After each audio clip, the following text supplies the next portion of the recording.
In this lecture, I am going to talk about metaphysical poetry. There was a group of poets in the beginning of the 17th century who were called metaphysical poets. The leader of this group of poets was John Donne. John Donne was a Roman Catholic. He was born in London, England. He was a great man of letters. He was a scholar of many subjects such as law, history, politics, theology, geography, science, etc. John Donne was the leader of metaphysical school of poets. Besides John Donne, there were many other poets. They were Henry Vaughan, Andrew Marvell, John Cleveland, Abraham Cowley, George Herbert, Anne Southwell, Richard Chaucer, Edward Benlopes. These poets are known as metaphysical poets.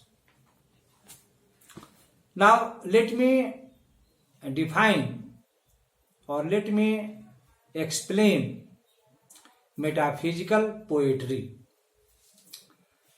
Metaphysical is made of two words, meta plus physical, or metaphysics, meta plus physics. Meta means after or beyond or un, and physical means natural. Thus, metaphysical means something that is beyond nature, something that is beyond the perception of human beings. This idea, this concept, this thought is called metaphysical or metaphysics.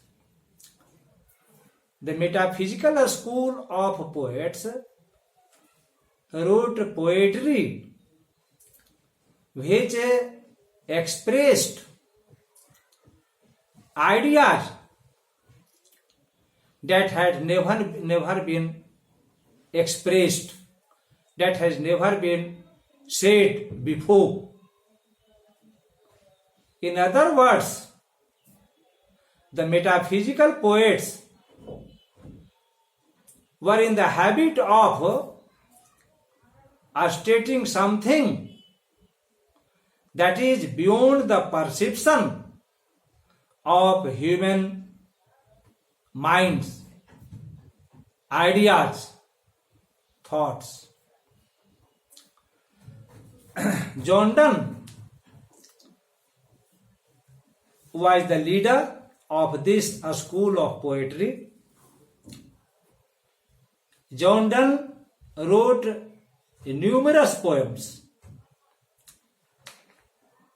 Chief among them are Go and Catch a Falling Star, The Sun Rising, Death, Be Not Proud, Valediction, the play, sermons, the holy sonnets. These are important works of John Donne.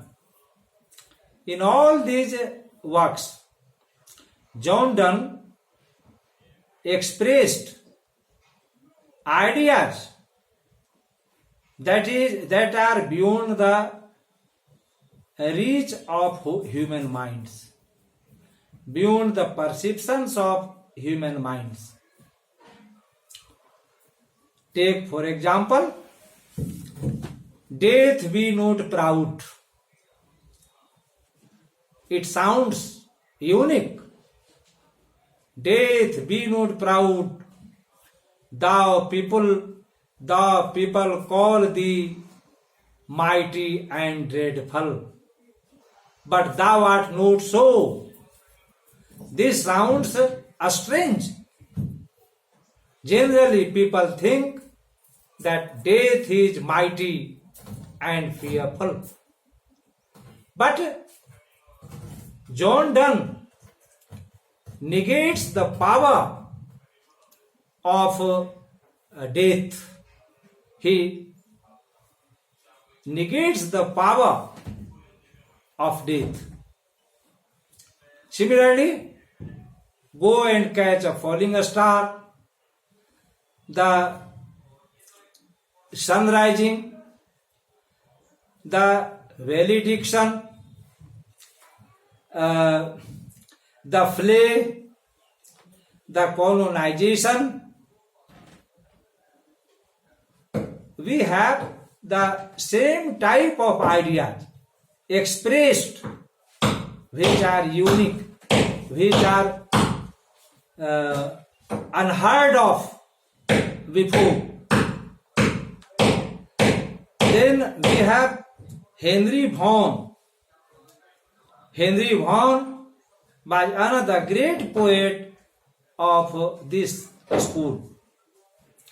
His poem, The Retreat, is unique. The poet says in this poem that the more a man grows, he goes farther from God. He goes farther from the Almighty. He hastens to the grave. Then Andrew Marvell is another great poet of metaphysical school of poetry. His poem to his quiet mistress, the garden, are very significant. Then we have John Cleveland. John Cleveland also composed several poems. Then Abraham Cowley is another great poet of this school of poetry.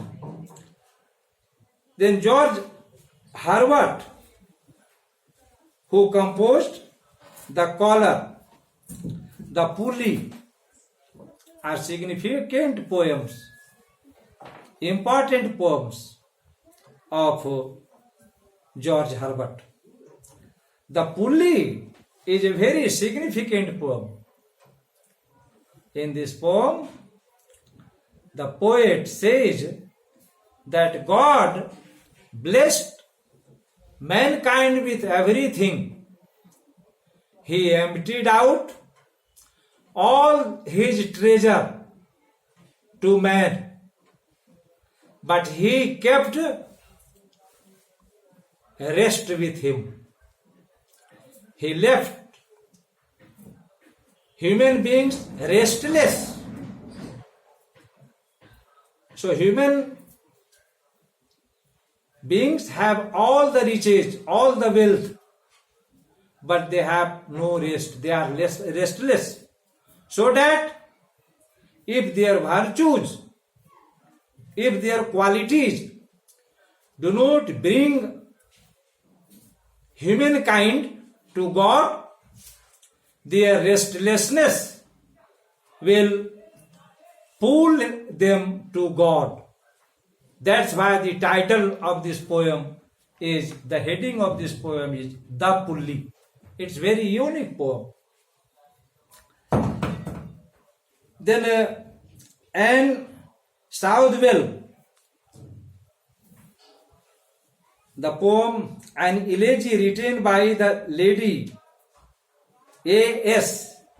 is also a very interesting poem. Then Richard Crashaw wrote significant poems. Edward Benlofs also contributed to the metaphysical poetry. Thus, there were 8 or 9 poets who are classified as metaphysical poets. Metaphysical poets suffered recognition during their time.